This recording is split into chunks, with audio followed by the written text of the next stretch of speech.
27 degrees. Oh, I can't wait for winter.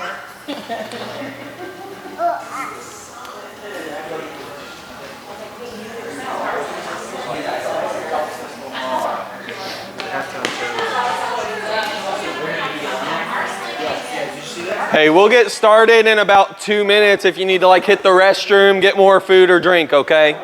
We'll get started in like 2 minutes. Corey Asbury, I've been a part of it. Maybe that's who I saw. Yeah, that's who I saw. That was Corey Asbury.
All right, we'll go ahead and get started with the super fun part of tonight, okay? The super fun part where I just talk and you listen.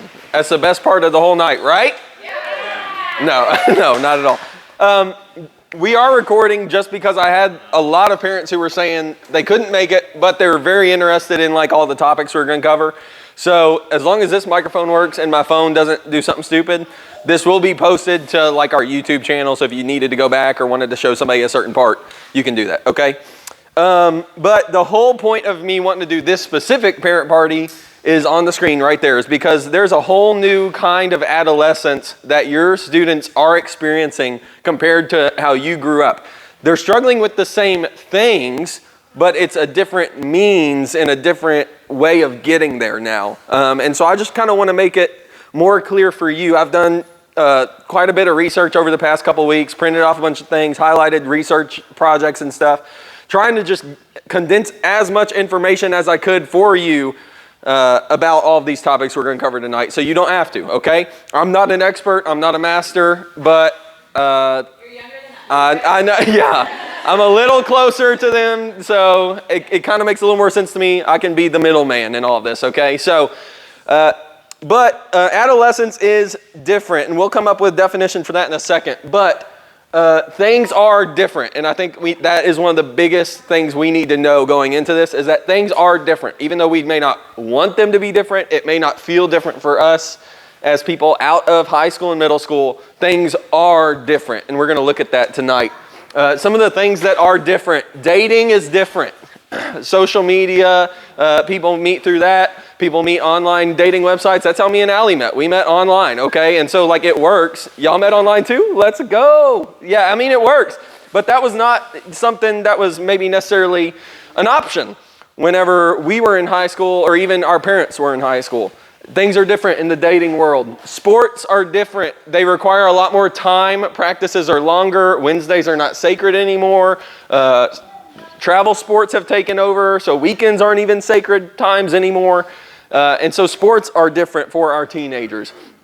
Drugs are different. It's not just marijuana anymore. It's not just getting your parents' cigarettes out of their purse. It is different, and we're going to dive pretty heavily into that just so y'all understand maybe some of what these kids are looking for and why they're even looking for it. Media is different, all right? Social media is the buzzword of today's age. Just the way they get their news, they're not watching the news. Most of y'all may not even really be watching the news, right? We kind of look more to certain people on a platform that we trust versus just being like, oh, ABC, okay, here we go. So that's different. Access is different. The way they get to things is different, and we'll talk more about that kind of throughout the whole night. Schedules are different, like we said a minute ago. But here's the thing, understanding is crucial, okay? Understanding why, understanding how, understanding what's going on is the most important part about looking through all of this. As we learn what kind of drugs they're looking into and getting into, as we look at what social media is like for them, it's really easy, and even me with Sam, like obviously he's a year and a half old, but like I'm starting to kind of see what some of y'all parents have felt for 15, if not more years. That like, why don't you just get it? Like I get it, so you should get it. Don't do drugs. Don't get into this. Make sure that you respect yourself on social media. Like it makes sense to us, but they're having these feelings for the first time. Their emotions are getting bigger and bigger each day, and they don't know how to handle it necessarily. So if we can understand where they're at and why they're there and meet them, I think we can walk with them and lead them to Christ, to be more Christ-like men and women, okay? Understanding is crucial to everything we're talking about tonight. Adolescence, a quick definition, it's the period following the onset of puberty during which a young person develops from a child into an adult. Later on tonight, we're going to talk about the lengthening of adolescence that has happened over the past century that we've kind of been studying it just as people. Adolescence used to start later and end earlier. Now we're starting to see kids hitting puberty as early as 9, 10, 11, which was unheard of 100 years ago. And they're staying home, they're living off mom and dad's money, sometimes into their mid-20s. So how did we go from like 13 or 14 to 18 to now 10 to 25? How does that make sense? Why is this happening? Well, that's what we're talking about, because your teens are going to experience more and more adolescence per percentage of their lifetime, if that makes sense. So that's what we're going to talk about when we say that word, okay? That's what we're meaning with that. After puberty, before they're an adult, all right? So what is our goal tonight? If I had to summarize it, what is the plan? Why are we doing this right now? To more fully understand the world our students are growing up in so we can lead them into adulthood well. And I don't want us to just lead them into adulthood and say, we tried, we did our best. Like, y'all can lead them into adulthood well. And I just want y'all to believe in yourselves and have the tools and the information necessary to make some parent choices. This is not me telling you how to parent. This is not me telling you if you're doing this, you're doing it wrong, you need to do it this way, okay? That is completely up to you. Every kid's different. Every family's different. And so how you handle things is not up to me. I just want to give you the stuff and you do your thing, okay? As the student pastor, I am here for you, okay? If you ever do have some question, well, Jesse, my kid's not getting into his Bible. Why would that be? Like, if it's something like that, okay? Like, I'm here for you. I'm here for you more than I'm here for your student. I may get more time with your students, but at the end of the day, I'm here for you. For every 1 hour I get with y'all students each week, y'all get upwards of 40 to 50 outside of school and sleeping and all that stuff. Y'all get 40 to 50 awake hours with your students. I get 1. And so I want to minister to y'all just as much, if not more, than I'm ministering to them, okay? So the very first topic, we're going to start off light and easy, teen slang, okay? In this packet, we got a lot more information than what I'm going to share tonight. I don't know how many words this is on here. I mean, it's probably at least 50 different slang words and what they mean, how they're used. But I just wanted to make a little list of the top 10 that I've been hearing, working with them on Wednesdays and Sundays, and kind of work through these with y'all, okay? Words are changing quicker than ever, partly because if somebody uses it now and puts it on social media, boom, I share it. It's on my story. Next thing I know, everybody's using it. 6, 7. Where did that come from? I don't know, but it just came and it's here all of a sudden and like overnight. And words are changing quicker than ever. It's hard to keep up, but it's not impossible. It's not impossible to keep up. All right, so top 10 words that I would say, and Rhett is 20, so he's even younger than me. He's probably 21, excuse me. He just had his birthday. Happy birthday. And yeah. And so he is even closer. He can confirm or deny if these are good top 10 words. Here we go. Riz. One of the most heard words I'm hearing right now is Riz. Anybody know what Riz is? Anybody have a good definition? It's like game, right? Yeah. Game? I feel like, yeah, like it's like what we would call like swag. Swag, yeah. Yeah, like how good you are with the opposite gender. Yeah, are you really smooth? Do you know how to flirt well? Or are you just, and it's short for charisma, yeah. So if I have a lot of Riz, I'm super charismatic. I'm a very friendly person. I'm likable. I know how to make people like me, that sort of thing, all right? But our kids are using Riz now more than ever. Another one, aura. Who has the most aura in the room right now? Anybody? Anybody have some aura? I would say Rhett, maybe. Joel, you have aura? Yeah. Rodney has aura? Okay. Mr. Aura? Yeah. Aura, yeah.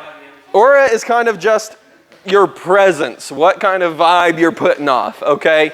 And usually it's like your cool points. If people truly kept up with it, like I've literally, when I was, forever ago, I was subbing in the public schools and aura had just come around. I said something, they said, -100 aura. I'm like, what does that even mean? Like you're taking aura from me? Like that's mine, you can't take that, but aura is, yeah, it's just that vibe, okay? So if they say, oh, Joel has aura, Rodney has aura, Jacob has aura, it's like you're cool. You're cool, you're kind of nonchalant about things, Now, there's another side to this where people say aura farming, okay? And so that would be, anybody know that kid, y'all have that kid in school who he'd like post up against the lockers and like bell would ring and he'd be like, I don't even care.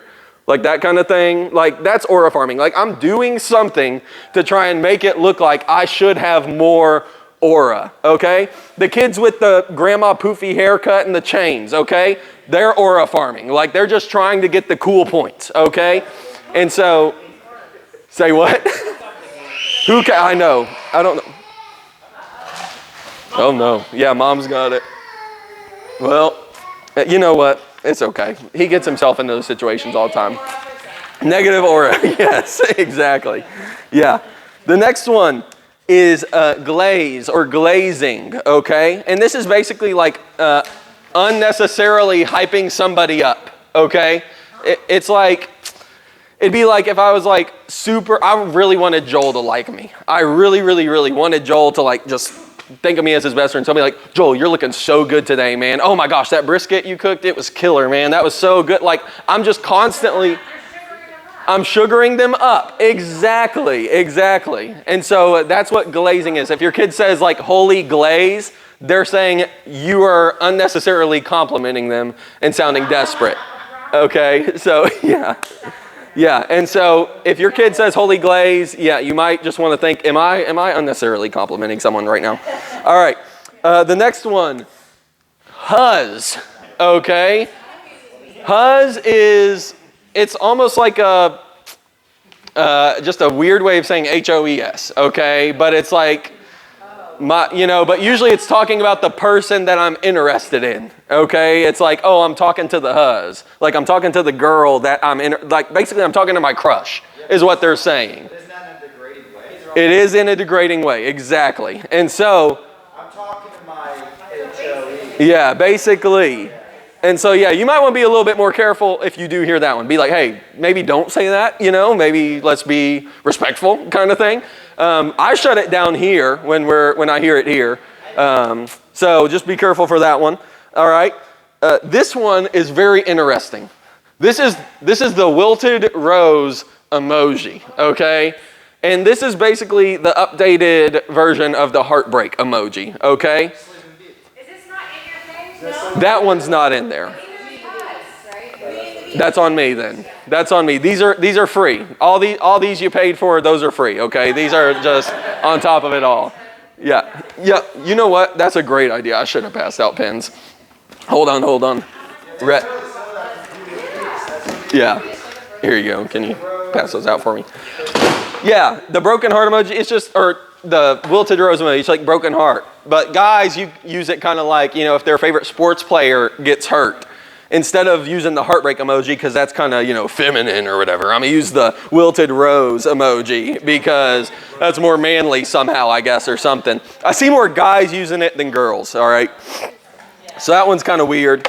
It's just a dramatic sign of I'm sad, really. That's all it is. The next one is rage baiting. Anybody know what rage baiting is? Trying to make someone mad. You are trying to make someone mad, yes. Like those guys, I get really excited when I see those videos of the guys in the stores and they'll throw a pillow or smack somebody with a pillow, but then put a box over their head and be like, oh my gosh, what's happening? I don't know what's going on. That's rage baiting. It's like, I'm trying to tick you off without, oh, I didn't tick you off, that kind of thing. And so I don't know if there's a older equivalent that would make sense about that. Basically, though, it's just ticking somebody off for the fun of it. And We used to use the real word antagonize. yeah, antagonize. Yeah, exactly. I'm antagonizing somebody. And so, me and Rhett had the conversation a couple weeks ago, is rage baiting a sin? Is it a sin to rage bait? And I would love to hear y'all's immediate thoughts on that. Is it a sin to rage bait? I think so, because you're trying to disturb somebody else's peace on purpose. Okay. You're not being assertive. Yeah. Perfect.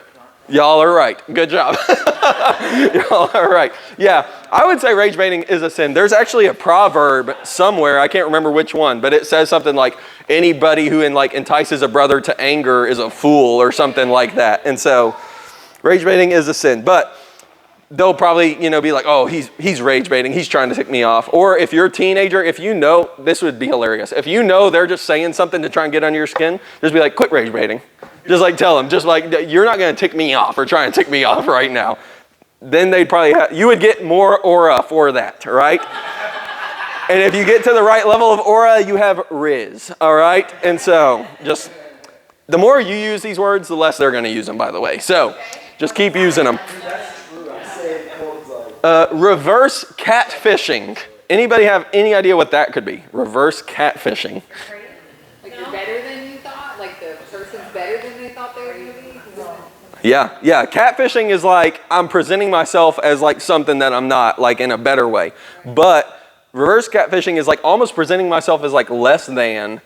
So when they meet me, they're like, oh wow, you're a lot prettier, you're a lot funnier, you're a lot more kind, that kind of thing. So this is apparently something going on. People aren't trying to get the perfect filter necessarily all the time. They're not trying to get the perfect pose and picture. They'll just take something and just be like, well, whatever, I don't look great, but I guess they'll like me for my personality. It's it's kind of a weird thing, but some people are starting to do it more so. And it's something I don't get, but that's part of it. Brain rot, okay? Brain rot is just pointless things that have no meaning or purpose. 6, 7, that's brain rot. It's just, yeah, all these words, idiocracy. It's just brain rot, exactly. Yeah, Taylor Swift is brain rot, yes. And I'm trying to think, skibbity toilet. Skibbity toilet, that's brain rot. It has no meaning. There's not an underlying message. Brain rot, it's pointless. There's no meaning at all. It's just skibbity Ohio toilet Riz. I'm like, all right, well, they're just saying it to say it. But that's what brain rot is. Yeah, rage baiting is right. Clock it, yes. If you ever see somebody say clock it and they're doing their middle finger to their thumb, they're basically being like, oh yeah, totally, I agree, yes. Yes, queen, that kind of thing. That's what clock it is, all right? Oh yeah, snap, yes, you go, that kind of thing, exactly. And then the last one we'll talk about, top 10, is canon. You're going too fast for me. Okay. Yeah, clock it's kind of yes, oh my gosh, that's good, I agree with you, that kind of thing. Maybe it's not that. Well, yeah, maybe that's a little more sass. I don't know. Yes, queen. Yes, queen. Yes, exactly. And then canon is the last one we'll talk about. This is part of the main storyline. It's like a big event. It's something memorable, okay? Like the canon of Scripture. You may have heard that said before, the canon of Scripture. That just means all 66 of the books, all right? The whole entirety of the story. The whole narrative, okay? That's canon. So if a kid's like, oh, that's canon, they're probably talking about some moment or some memory that is going to like define that time frame. Like for me and my 3 best friends, we grew up together since I was 9 years old, and I was at their house every single weekend. Like we were those friends, okay? And I have this canon moment with them of my best friend's named Cisco. He had a little brother, Jose, and then Miles was just another neighbor. My best friend Francisco would lay on the ground and Jose would like walk on his back to like, pop his back, crack his back or whatever. Well, then Miles, who is smaller and younger than all of us, he lays down and he's like, oh, Jose, walk on my back. And Jose starts walking on his back, and next thing you know, he's walking up onto his head. He had both of his feet on Miles's head, like pushing it into the ground. He starts screaming, crying, and it was just a terrible thing. He went home with the headache and we didn't see him for a couple days. And so like, but like for us, that's the canon moment. Like that's something memorable. It's something that's part of like what we all are going to remember together. So if they're saying, oh, that's canon, it's memorable. It's important to us, okay? All right. Again, understanding all of these words is crucial because like if I didn't know what Riz was and my kids are saying it, is that a bad word? Like what are we talking about here? Or like huz, like they may try and play it off like, oh, it's nothing, but it comes from a pretty demeaning word. And so like understanding that is crucial because now if you hear one of your kids say huz, then it's like, hey, why are you saying that right now? Like what makes you think that's okay to say? And it's like, if they think you don't know what it is, but you do, that opens up a conversation to then have with your student about how we talk to people, regardless of if that's how our friends talk to them or not, regardless of how serious I am about that person or not, right? And it becomes a teaching moment, really, it does, when we understand these kinds of things. All right. Topic number 2 is technology, all right? So me personally, I am a huge gamer, okay? I've gamed almost my whole life. I know most of y'all's, no way we got a shopping cart out here. Hey, anybody want something out of the Step 2 grocery store? Anybody at all? Anybody? No. I know a lot of y'all's teens are pretty, gamer heavy kind of people. And so I thought it might be cool to talk for a minute about some of the different things going on in their gaming world that you may or may not be aware of and why it matters, okay? The 3 things I wanted to touch on were microtransactions, the overall just options that they have to play, and then gaming addiction, okay? Because there's some crazy stuff on gaming addiction. Students don't play like in arcades, maybe like you used to. It's not that they're all meeting up somewhere to play Pac-Man and all that kind of stuff. Like they are sitting in their rooms playing on their things with their friends in their living rooms or their bedrooms on their PCs, okay? And one of the biggest changes is now it's not I'm going to put a quarter in and play for 2 minutes and then I'm done. These are companies who are trying to make money. The longer your kids are on the game, the more chances there is that they're going to get to make money. When I was growing up gaming, you bought a game for like 40, 50 bucks and you got to play it for as long as you wanted to play it, all right? Maybe that's how it was for, let me go back a page on this technology. I just want to hear this real quick. Gaming systems from 1994 to 2005. If any of you played these, just give a little hoop hoop or something, okay? 1994, the PlayStation came out.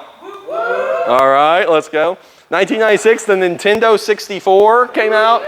There we go. 1998, Sega Dreamcast.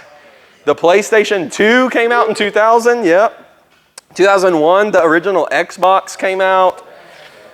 Wow, y'all are PlayStation people. All right, no, it's okay. Yeah, let's go. And then 2004, Nintendo DS came out. 2005, the Xbox 360 came out. That's where I fell in love with video games, was the Xbox 360. But I was about to say, we don't go that far. Yeah. Hey, that's on me. What year were you born? 2000. 1984. Hey, there you go. So And then social media on that little page 10, you know, it talks about when those came out. MySpace came out in 2003, Facebook in 2004, Reddit and YouTube, Twitter, WhatsApp, Instagram comes out in 2010. And so that's kind of what we may have known. Like, that's how we view video games, okay? But like we were saying, like, I paid $30, $40, $50 for a game, I play it. And I have access to everything that is in the game. Well, now there are things like Roblox and Fortnite and even Call of Duty Warzone, which is like the battle royale side of Call of Duty. Those are all free to play. They open up the game to anybody who wants to play, but here's the catch. They have the skins in the game that your teens can purchase. And so my character, I can play the game the exact same way with the person who comes with the game, free to play. Or I can pay $20 and play like Spider-Man, okay? It doesn't change anything. It doesn't make me any better or worse. I don't get anything from it. I just get to now be Spider-Man whenever I'm shooting, you know, Darth Vader or whatever it is, okay?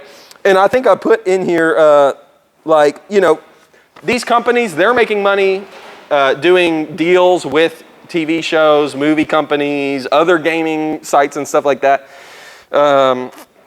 Your student can play as Darth Vader and be in a squad, a team of 4 players, with random people from across the world playing as Bart Simpson, Master Chief from Halo, and Travis Scott. Like, they can play as that whole Mod Podge of people and have the exact same experience as if they spent no money on the game. But each of those skins is like $20. So now I'm not spending $40 to play the game for 2.5 years, 3 years. In 2.5 to 3 years, I've probably spent $500 buying $20 skins here and there. And that's how these games are making the money and why they go free to play. Because if I'm gonna pay $40 for the game, I might be a little more hesitant to spend more on top of that. Does that make sense? And those are microtransactions. They are not necessary. That's the biggest point I gotta make. Because some teenagers, for some reason, think they can trick their parents into believing whatever. And they're like, no, like it's gonna give me another this, that, the other. It's gonna give me a smaller hitbox. It's gonna what? No, it's not. They can have just as much fun. They're just not gonna be Spider-Man. They're just not gonna be Bart Simpson, okay? And it's okay. You do not have, yeah, the only thing is like you're not cool, I guess, if you're not. You're not gonna have a good aura. Yeah, you don't have aura. Exactly. Exactly. I'm so glad that we're learning how to use these words right now. This is awesome. With the gaming girls. Yes, with the e-girls. Exactly. And so, yeah, exactly. So microtransactions, though, just be aware, they don't need them. If you want to let them have some fun and do that, that's fine. If they want to spend their money that they made mowing lawns on it and you want to let them, cool. But they don't have to have them, okay? Next thing is there's lots to see and a lot to choose from nowadays. Most, like Nintendo, Xbox, and PlayStation, they all have some sort of subscription service to where you have access to X amount of games that are in the catalog. I have Game Pass Ultimate on the Xbox. I have access to over 400 different games that I have never paid for or owned, but I have access to them so I can download them and play them. But we as parents cannot choose which games to allow in that pass, that subscription service. I may be saving money letting my kid do that. I may be saving money in the long run, allowing them to have access to all these games they're going to want to play anyways, but whenever I get bored of all these little games and then they start going and finding other games to play, you don't know what they're going to see. You don't know what kind of game it's about to be. What are you doing? Oh no. Daddy's Here we buddy. I know. Hey, it's okay. Buddy. See, that's aura, brother. Yeah. The only person I have aura with is my son. So exactly, and I'm okay with it. Exactly. Okay. Mine's not with my 15 or 16-year-old. Mine's with my 8-month-old. I love that. Yes, exactly. Well, now Colton has his own aura, so he doesn't have to like smooch off yours. That's what it is. No, but there's lots to see and there's lots to choose from. We're leaving. You're fine. You're okay. It's just y'all know as parents, you hear your own kid crying and it just like takes your mind just immediately. That's why. And now he's gonna be fine as soon as he isn't seeing me no more. But Yeah.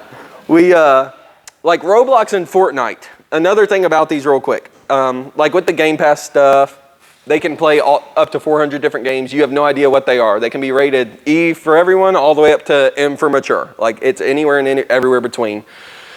You can, I guess, put parental locks on some of that stuff, but it's a little more difficult than it is easy, which sucks. But on like Roblox and Fortnite, they actually have built it now to where anybody can go in and build a level for somebody else to play. You can build a game mode for somebody to play in Roblox and Fortnite.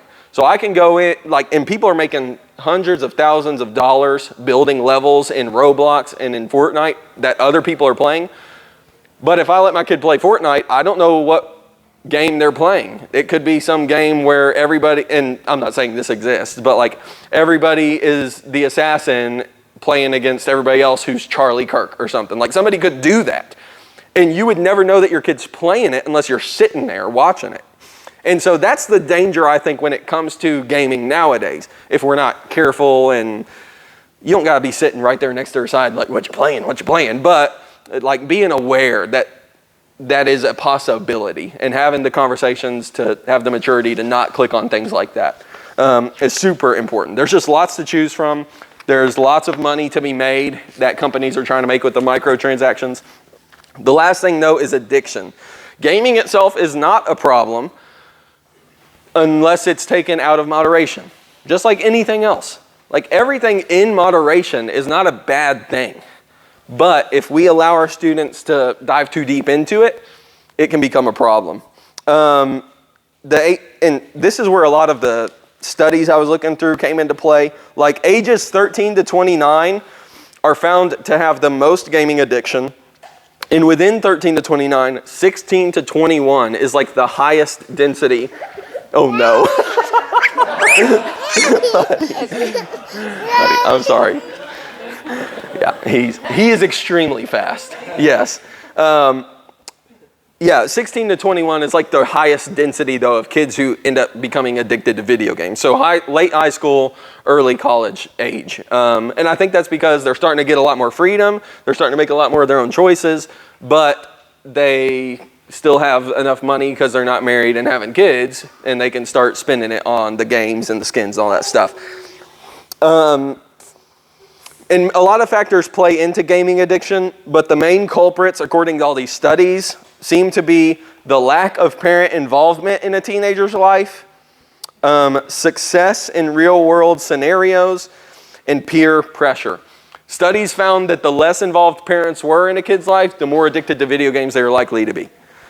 The less success they had in school or in sports, the more they were probably going to go to video games to get those quick little spurts of accomplishment. Because most games have accomplishment systems of, oh, you did the bare minimum. Here you go. Here's a reward. Okay, you did a step above bare minimum. Here's another reward for you. And it makes them feel good all of a sudden. It makes them feel like they've earned something and accomplished something, that they're successful. And that's a lot of times where it can start if we don't provide that feeling of success and encouragement in the little things, which is hard to do, especially with the more kids you have. Like the more kids you have, the harder it is to just look at every single little milestone and be like, I'm glad that you got here and I'm so happy, I'm so proud of you. But I think we have to just lean into it, even if it's inconvenient sometimes for us, because that could be what makes or breaks them in the video game addiction stuff. And then the other thing, peer pressure. Like a video game cannot be fun at all, Marvel Rivals. And like one kid can like it, like some of those guys out there. One of them can like it, and then all of a sudden all of them are wanting to play it, okay? Even though it's just a dumb video game and it's just lame, it sucks. But in my opinion, at least, video games, I guess, are subjective, not objective. But I'm just like, I don't get it. But peer pressure is a huge thing as well. But all of those play into the addiction thing. If you feel like your kid is addicted to video games, have a talk with them, see if you can't figure out what's going on there, and what you can do to maybe help them out, help them feel more accomplished in the real world so they're not having to lean into that and stuff. Okay. The next part of technology is social media. I'm gonna fly through these next three. Gaming was the one I really wanted to touch on. Social media is different as well. whenever social media started out, it really was just, I know you in real life and I want to stay connected with you online whenever when I move to the next state or whatever it is. It really was that. But just like with gaming, companies are getting involved, advertising's getting involved, people are starting to make tens of thousands, if not millions, by growing their following and doing whatever it takes. Social media is a whole lot more of a business than it is just connecting with friends anymore. I'll be going on Instagram, like going through stories, and I'll see like 2 stories from people I know, and then like 2 or 3 stories that are advertisements from companies. Then I'll see 2 more of my friends' things, and then I'll see a bunch more advertisements. And I'm like, I'm seeing more junk from companies than I am from my friends that I'm even here to like connect with. And it's just, it's gone so far in the wrong direction. And the psychology behind, the scrolling, the doom scrolling, anybody heard of that before, the doom scrolling stuff, where your kid sits there for 3, 4, 5, 6 hours on TikTok or on Instagram Reels, and they're trying to get those little hits of dopamine every 7 seconds? That's doom scrolling. It's like, oh, that video made me feel good. Okay, those 26 didn't make me feel good, and it's been 30 minutes. Oh, there's one that makes me feel good again. It's a trap, because the longer they're on there, the more advertisements they're going to see. And the more ads they see, the more money the company gets. And so it really has become something to get them addicted rather than get them connected. The psychology behind it's mind-blowing. I have a whole page of stuff in here in this. And we don't have to be 100% involved in our teens' social media stuff, but I think it's extremely important that they are comfortable if you ever did ask, hey, let me see your Instagram account real quick. If I go up to Sam one day and I'm like, hey, can you pull up your Instagram DMs real quick? And he like, why? Why do you want to do that? What do you mean? Like, okay, something's going on here then. Like, if you are not comfortable enough to just be like, yeah, sure, whatever, then that shows me that you know you're doing something wrong, or you're worried that you might somehow be connected to something. So how comfortable your student is with that kind of thing probably reveals a little bit to you about what's going on and how much involvement you need to take in that. I don't know that there's science behind that, but it just seems to be common sense to me. Next thing, mature content.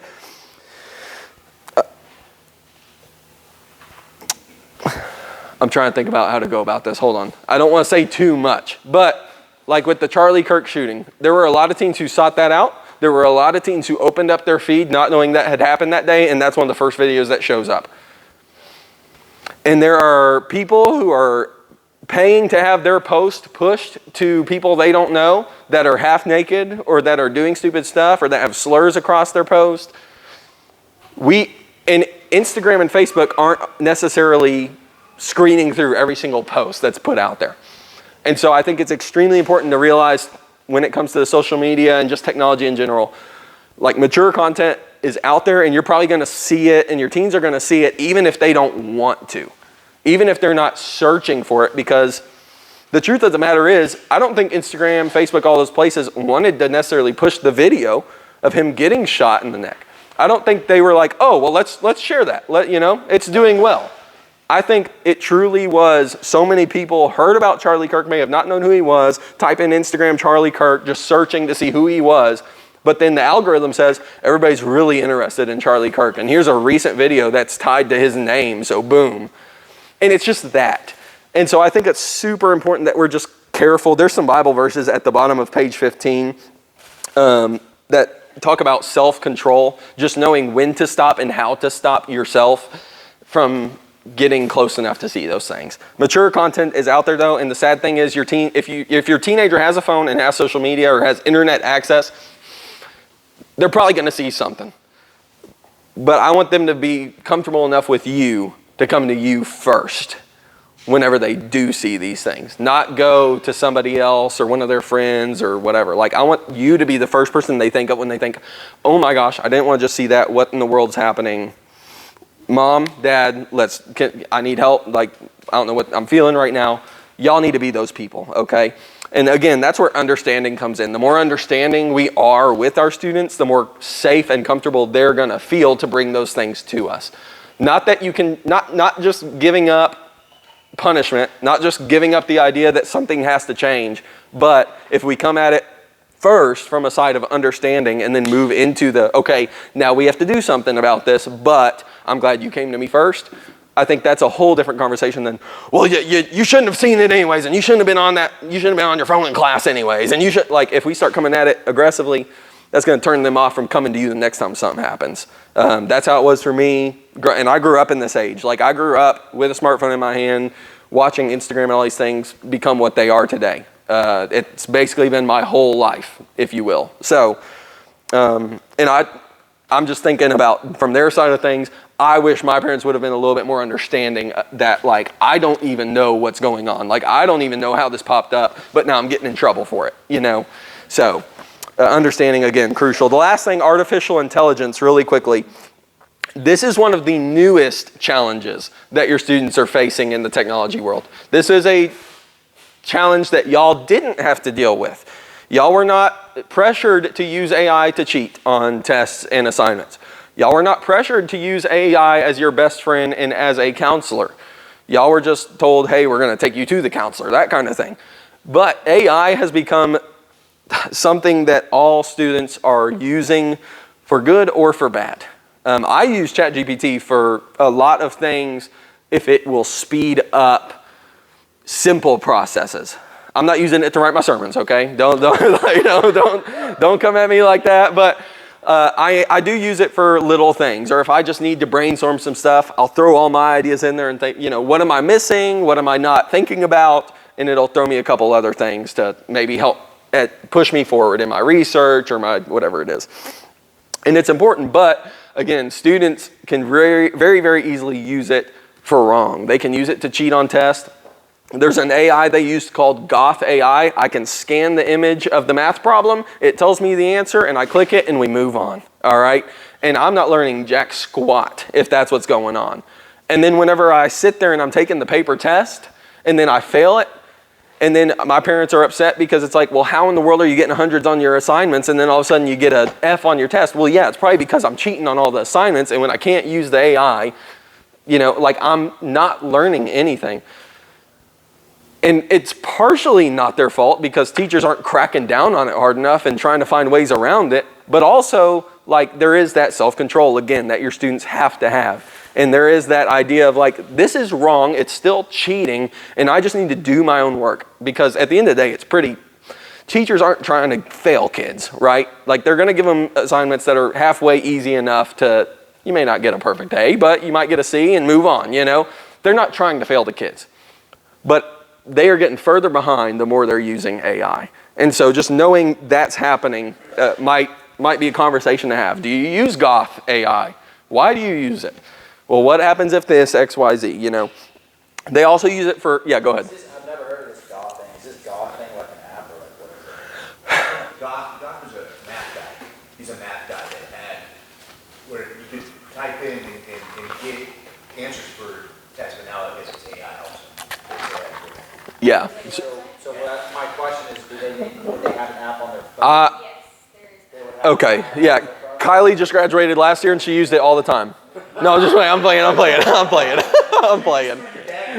Yeah.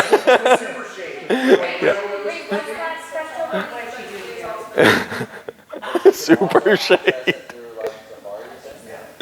Yeah. It is an app though, Kylie. That was a cap. I was rage baiting right there, sorry. I was rage baiting. Yes.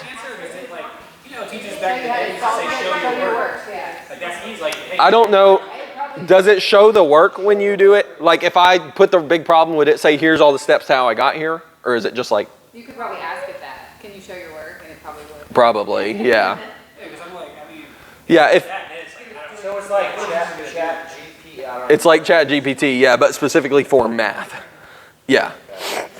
But this is a story about AI used in the schools, in college. Jose, he is a third-year student at Austin P. He's going for criminal justice stuff. One of his professors said, when you're doing your research, you can use AI to help you do your research. So he used AI to help him do his research. He cited his AI that he used and what the AI cited. And then he got in trouble on multiple assignments in a row for using the AI and not citing it correctly. And so Jose goes to the professor, then he goes to the administration person. He got failed in that class because he was using AI when the teacher in the syllabus says to use AI. That's the kind of confusion that our students are going to start facing in high schools and in middle schools, especially when they have a computer to do all their homework on anyways. All that to say, AI is a very, very sticky situation. It's rocky ground to walk on. It's a very gray area. And so I think we just need to kind of be like, what do I do here? What should I do here?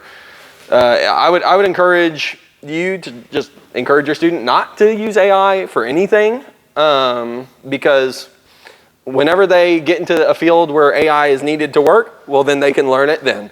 But until then, most places don't need AI to function. We functioned for 6,000 years without AI, and I think we've been okay.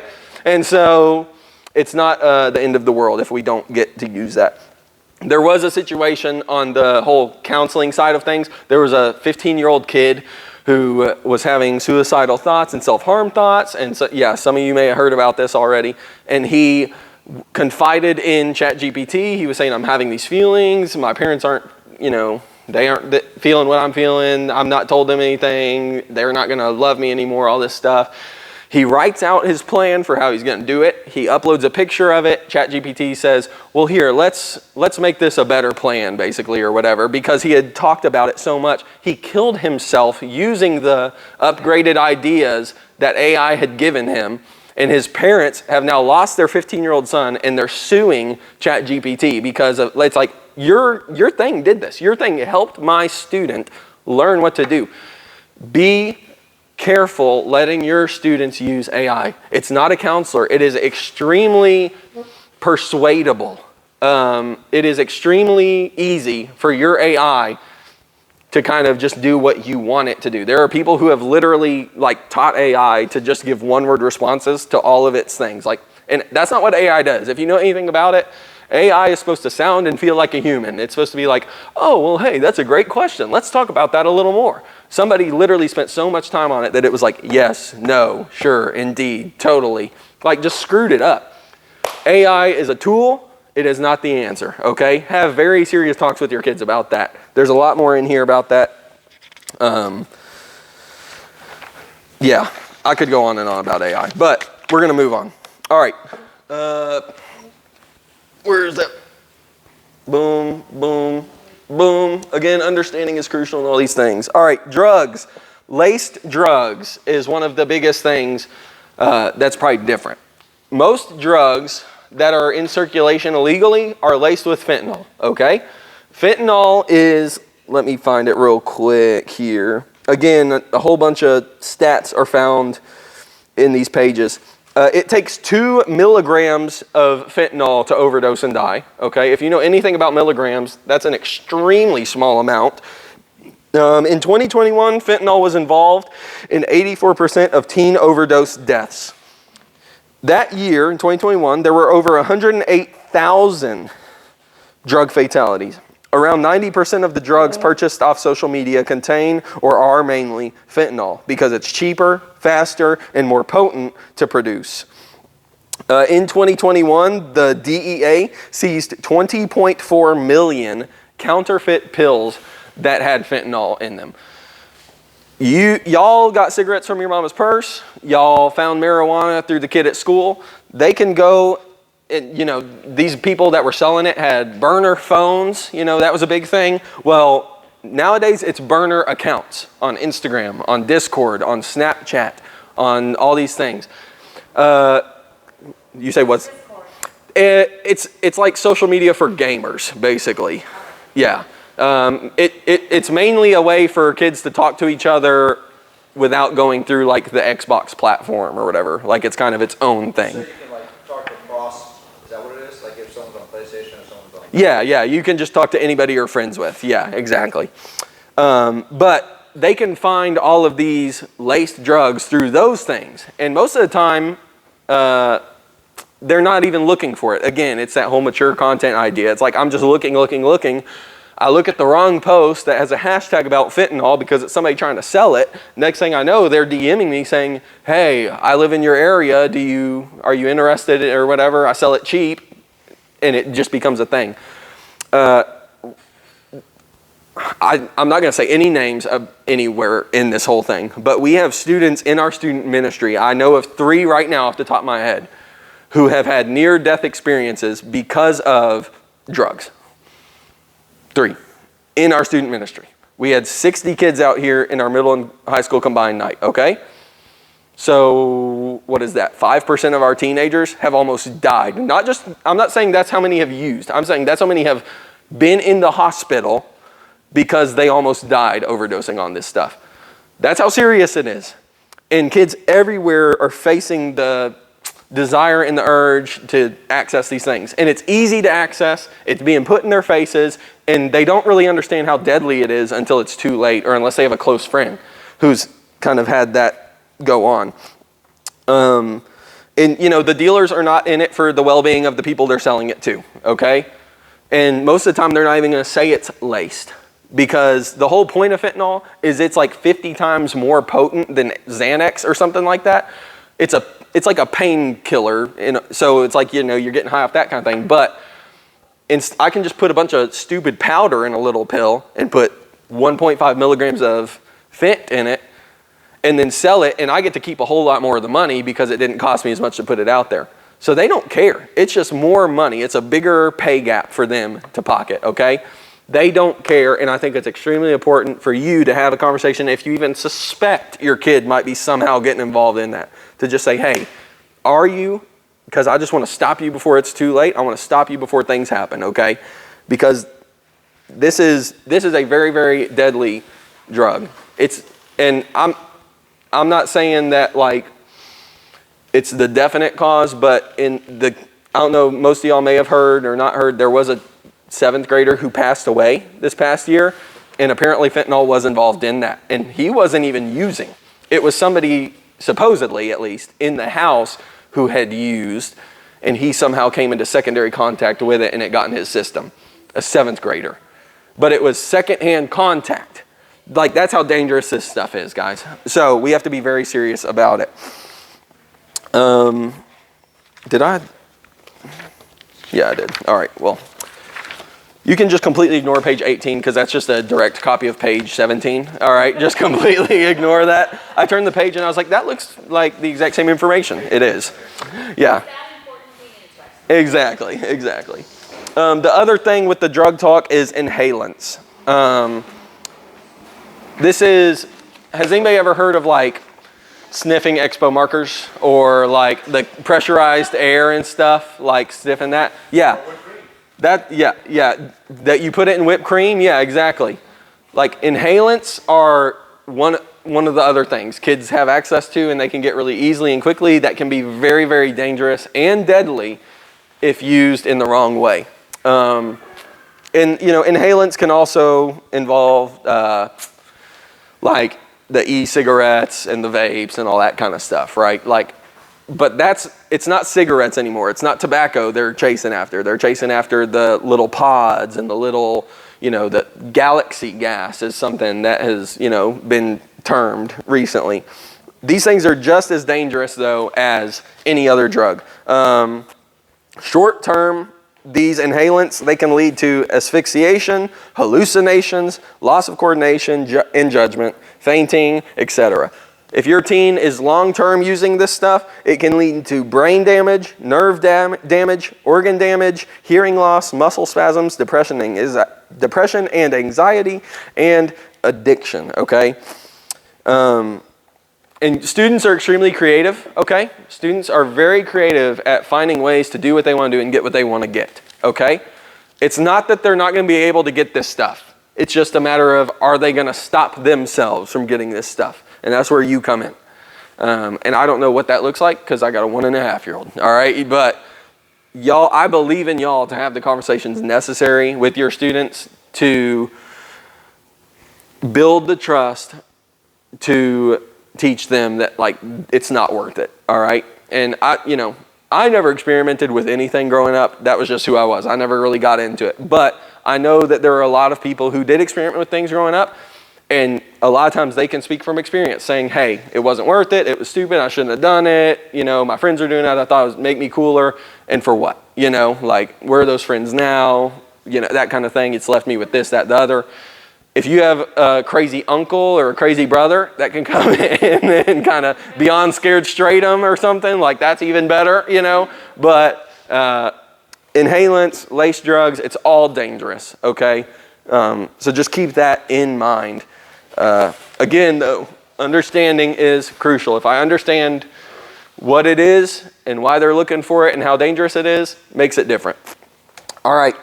The last thing that we'll talk about in depth is the lengthening of adolescence. All right. This is page 20 in your little books here. Okay. Again, it seems like teenagers are developing earlier but staying home later. It seems like they're never going to get out of our house. All right. Whenever I started work, so I spent 4 years in college and I was living on campus. But then whenever I came home, I just stayed at my parents' house while I worked here for the first few months, because it was like, well, I could go and pay rent somewhere, or I could just pocket that $12.50 a month that it would be for rent and put in a savings account and just, you know, keep growing that for a couple months till me and Allie get married and then we move in together, all that kind of stuff. And I got to do that.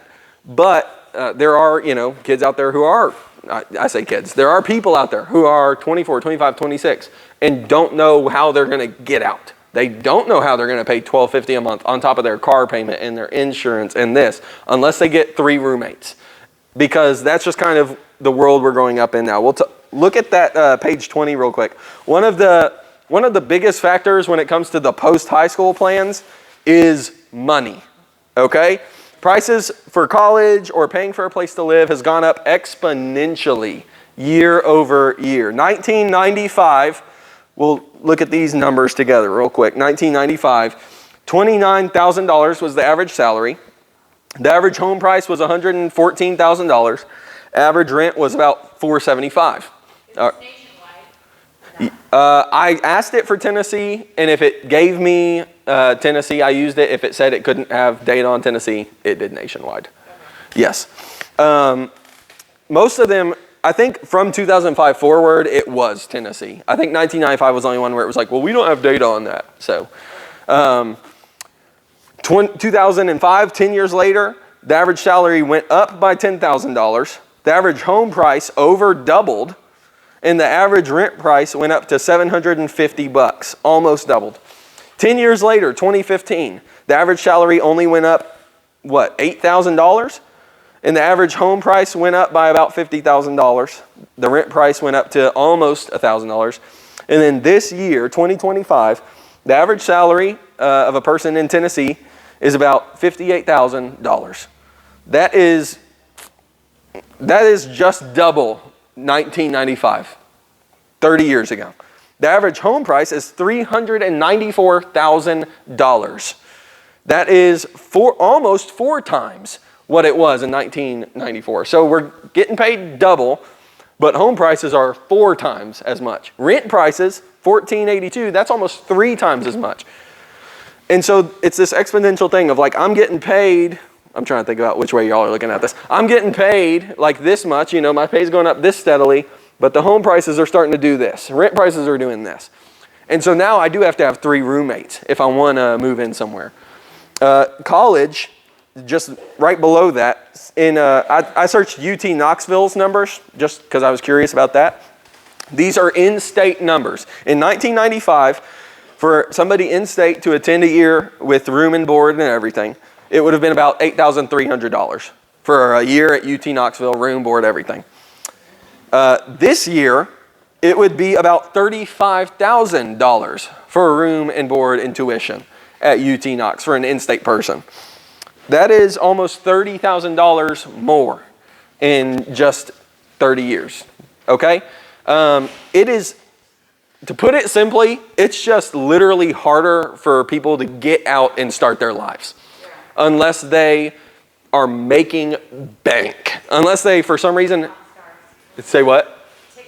Exactly, TikTok stars, exactly. Unless they are just making all the money somehow, they have to rely on parents or rely on a couple of friends who aren't going to get married for a while that can help pay the rent.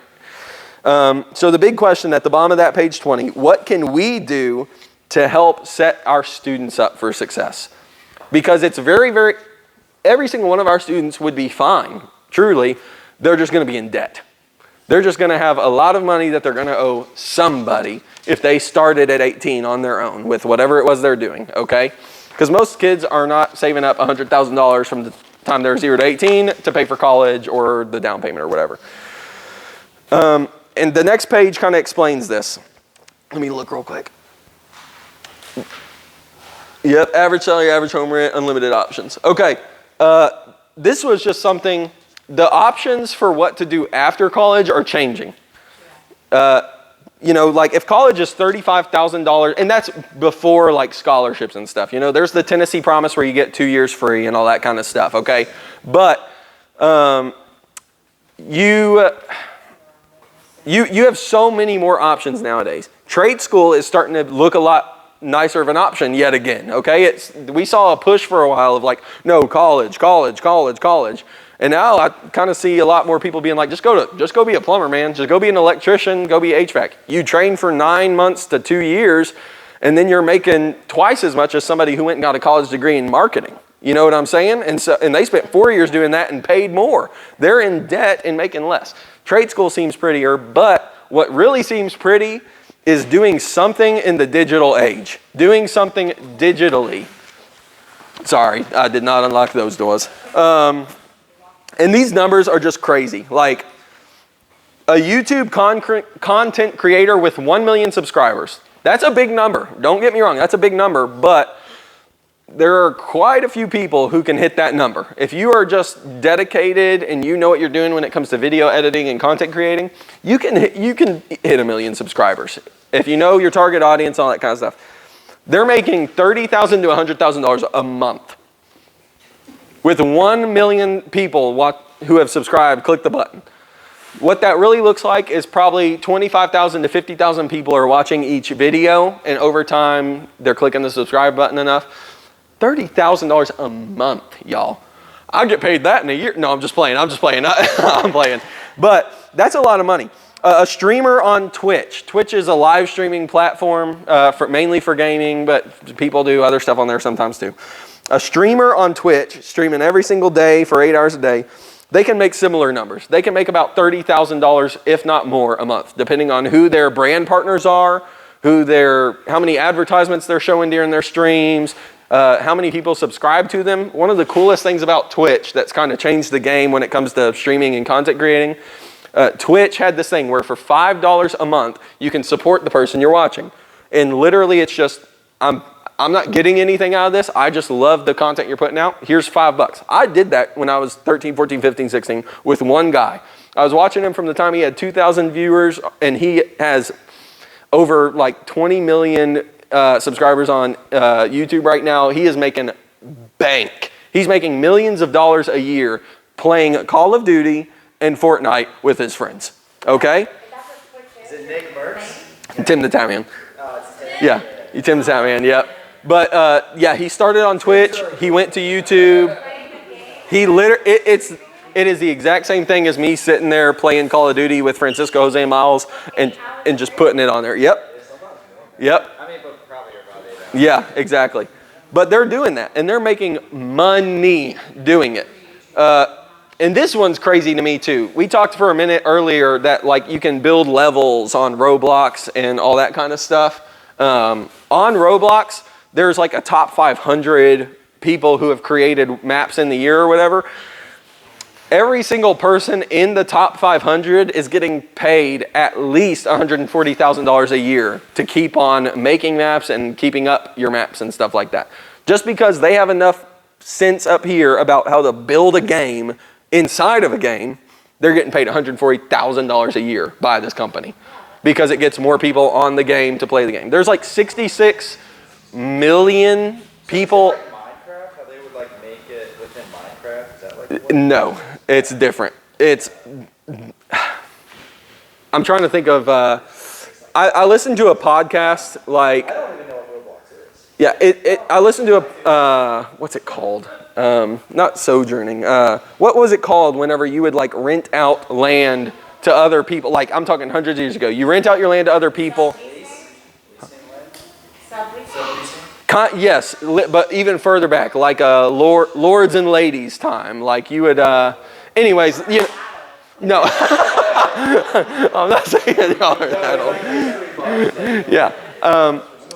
I can't remember what it was called, but it was like if I own 100 acres of land, I will rent out or lease my land to 10 farmers and they'll do their thing and I get a portion of the profits because they're using my land. I can't tell if they're trying to get in or not. I don't know what's going on. What did you say? Maybe. I don't know. Anyways, I'm sorry. Yeah. I'm one of those people, it drives me nuts if I can't remember a word. I'm going to be up till midnight trying to think of this word. Anyways, though. Yeah. And so, what? Yeah. But Roblox is, it's not sharecropping. I mean, it is, but like the word I'm thinking of is older than that.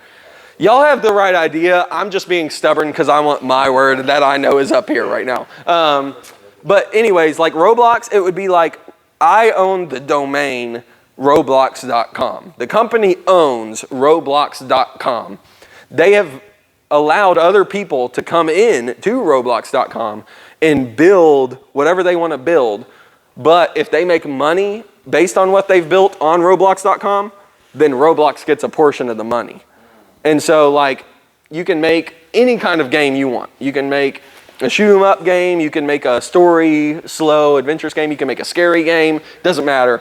But they're gonna make money off that, okay? And that's what these people are making $140,000 doing. They just go on Roblox and say, I have this idea of a game, I know how to make it, boom, people start playing it, I make money.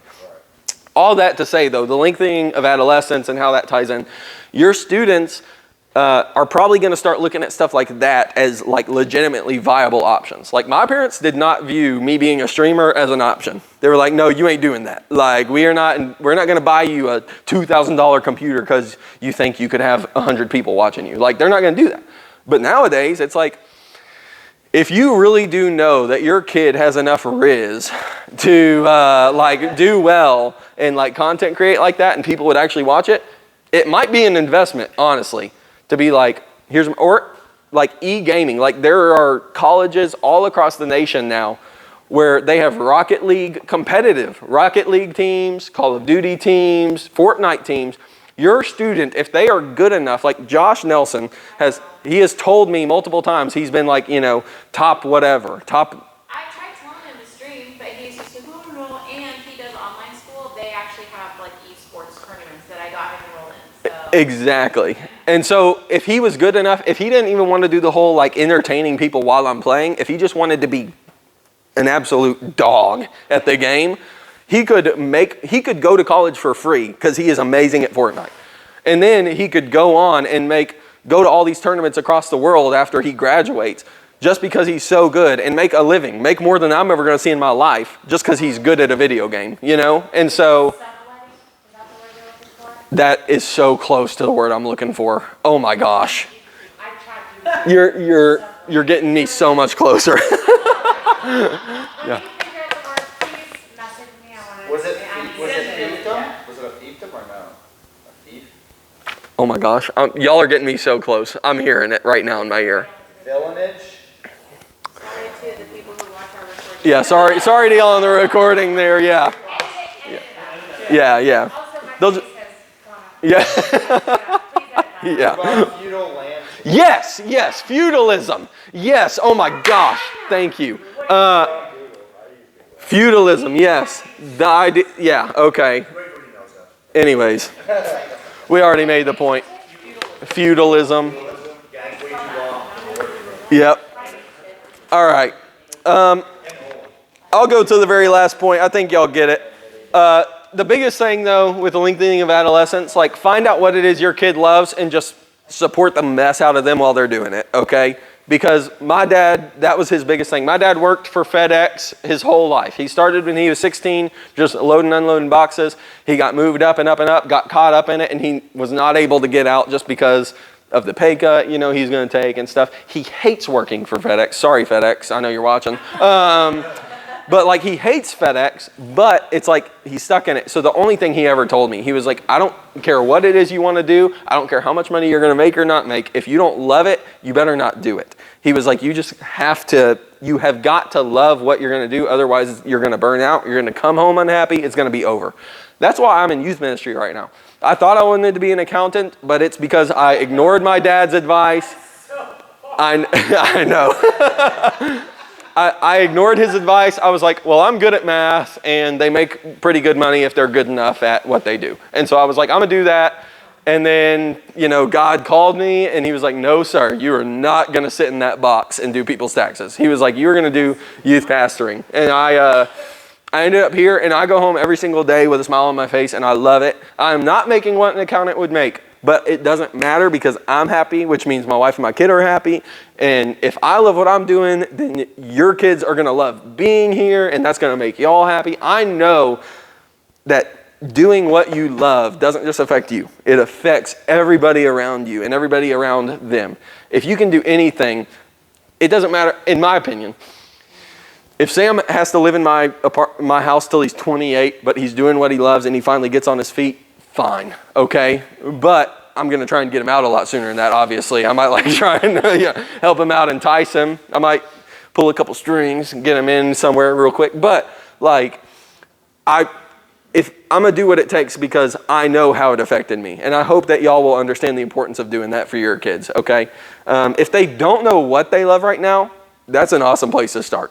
Just be like, especially, I'm looking at y'all a lot because I'm the 11th grade student life coach. I got Landon and Colton and Andrew and Josh and everybody are like my guys. They're about to graduate high school and it's like, what do I do? If they don't know what they love and at least a direction they want to go, like that, y'all have that conversation and encourage the mess out of them because that's what my dad did for me and it changed my life. So it is important. But again, understanding is crucial. Understanding that even in 5 or 10 more years, whenever Whitley is getting ready to graduate, these numbers are going to be different. The salary may have gone up at the same rate, but housing will have gone up even more. Whenever y'all's kids graduate college and they're finally starting to find the one and get ready to buy a house, it's going to be hard. Make sure they made a gamer. Yeah, exactly. Yeah. Yeah, that's genius. That's genius. Yeah. This bro is cake for 100 cheese. Yeah. Yeah. All right. Well, the last thing, topic 5, open and honest conversations. I think that is the key for understanding. Is open and honest conversations. The key. I said that backwards. Understanding is the key for open and honest conversations. Those last pages, 22 and 23. It has a ton of little points under there. The big 5 are, bolded or whatever. And y'all are not going to believe this. This is one of my ChatGPT moments, okay? I put in pages 1 to 21. I downloaded it, put it in ChatGPT. I told it what my goal for the night was. I put in as much information. I had 2 paragraphs full of just stuff about what I wanted, who I was talking to, why I wanted to even talk about it. And I said, to close it all up, how would you do this? ChatGPT gave me all of this stuff. I tweaked it a little bit because, it makes errors and stuff. But again, just to show you, ChatGPT is a tool. It said everything I wanted to say in such a prettier way and in such a more concise way. Under that first point, it made this quote: you don't have to agree with everything your teen says, but you do have to understand where it's coming from. The goal isn't control, it's connection. Your experiences shaped your adolescence. Theirs are being shaped by an entirely new world, digital, fast, and loud. It goes on and on and on.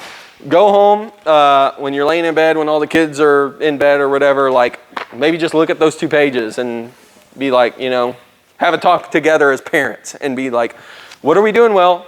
What are we probably needing to improve on maybe a little bit? What's a conversation we need to have? I think it even gives you next steps at the very end or something. Hold on. Practical tips for weekly conversations. Having a learn something moment. That's number 4 on the very last page.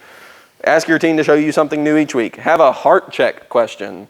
Have one faith in real life talk. Have a I'm proud of you statement. Those are all really, really good, I think, weekly goals to have as parents to these teens. And right here at the bottom, some of y'all get them, and I know some people actually haven't been getting these access texts, or maybe they've gotten access ones and not other ones. I think it was, you had texted Suzanne about it.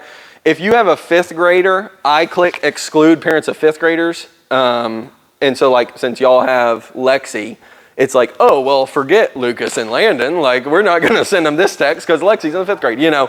So I need to be better about that. But this Access, it is an online resource for parents. It is a Christian resource for parents. The thing I send every single month, or most Mondays, it is their culture translator. It's like the biggest things that happened that past week. But then what is really going on, like why it matters to students, and it has conversation starters on that as well. So like, you know, the week that Charlie Kirk got shot, it had something about that. You know, I'm sure it's going to have something about Taylor Swift's new album this upcoming week. Like, it is going to have some kind of talking point of like, what, you know, what's really going on or whatever. Sometimes they have some of those words. Sometimes they do some of the words of like, here's what the word of the week is, Riz. You know, what is this? Why are they using it? It's probably one of the best parent resources I've ever seen in my whole life. And I've been here a long time, okay? I've been on this planet forever. And so that's a really good resource. I would encourage you to go check that out just whenever you have time. But if nothing else, just click the little thing whenever you get it on Monday. It takes like 5 minutes to read through it, and you'll be so much more ready to talk to your kids about what's going on. All right. And there's that, if that thing's way too small for you. I hope it's not. But, yeah. Yeah, you like my little Google dinosaur thing going on? Yeah. All right. And that's all I got. Y'all got any comments or questions about any of that? There's a whole lot more information in this. I did not say a lot of the words in here. I know that's surprising to y'all because you're like, oh my gosh, you didn't shut up. Cringe was not on the top 10. That is like old. That is so 2024. Yeah. No, I'm just playing. Yeah. So old. We're like, what? Diluted that You went with like the ones that maybe that we wouldn't know. lit. Yeah. Yeah. And some of the newer ones. Snatched one. That's a very, very old term. Really? Oh, yeah. That means like when you're snatched in, not what you guys mean, I guess. Oh. I feel like it's the same. Like when a girl is snatched, like it. I feel so gross saying it. Snatched. But when a girl is snatched, like it means like her curves are on display. She looks good. You know, that was She something wore that some spanks. Yeah. We, Oh. Never heard that. You really? No. See, when we're I from the West Coast, so. yeah. Let's force it on you. Snatched. Wear your Oh, that makes space. sense. Like, Yeah. When I hear snatched, I think, gotcha. Yeah.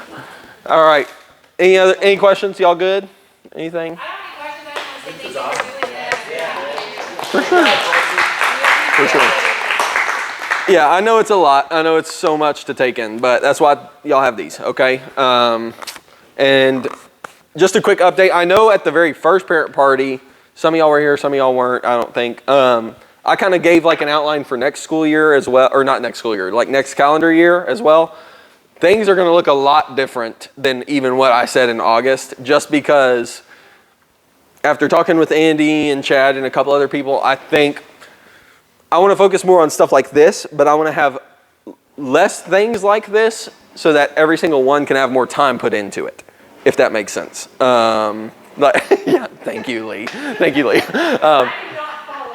Like if I do something like this every single month, and then we're doing a teen event every single month on top of Wednesdays and Sundays, I don't feel like I'm putting everything I can into something like this. Like a bigger event. Yeah, so like in the spring, we'll do D now. It's just going to be D now in the spring. We're not going to have a Forge. We're not going to have a girls' night, boys' night. We're not going to have that kind of stuff. It's going to be the D now weekend. In the summer, it's summer camps. In the fall, we're going to have a parent-student joint retreat over a weekend, okay?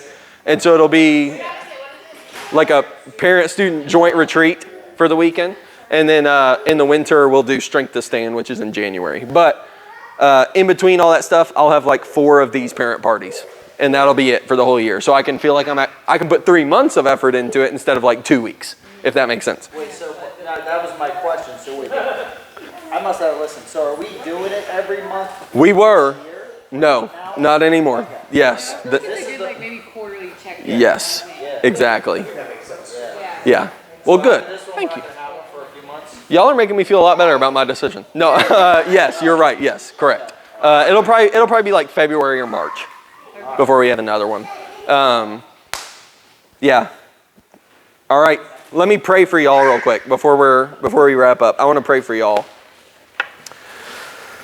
Father God, thank you for all these parents in this room, and thank you for all the parents who are out doing what they're called to do as parents, God, with their families. Thank you for growing us and building us up to be who we are today, and you're still working on us, and we praise you for that, and we thank you for having grace where we fall short.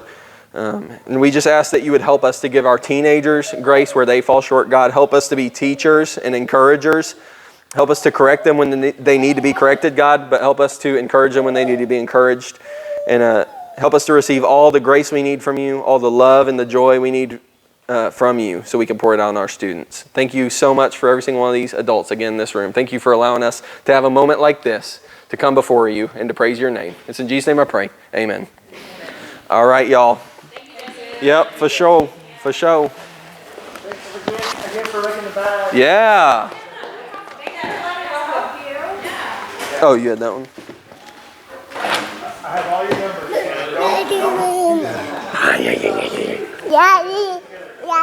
Yes, you can see me now.